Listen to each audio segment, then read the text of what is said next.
Дулғалы мешіті Қарағанды облысы Ұлытау ауданындағы Байқоңыр ауылынан 90 шақырым оңтүстік батыста Ащылы өзенінің бойында орналасқан. Мешіт Құлмұхаммед Ишан Арыстанбайұлының бастамасымен салынған.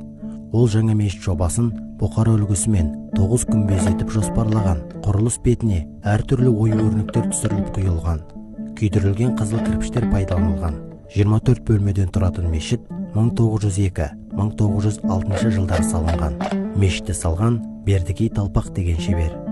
2011 жылы Дулғалы мешіті консервацияланған. Құлмұхаммед Ишан жастайынан оқу білімге зерек болғандықтан, әкесі Арыстанбай оны Бұқара, Самарқандтағы оқу орындарына білім алуға жібереді. Елге оралған соң мешіт медресе салдырып, молда ұстап бала оқытады. Оның егесін Абдырахман Бірмағамбет Ишандар жалғастырған.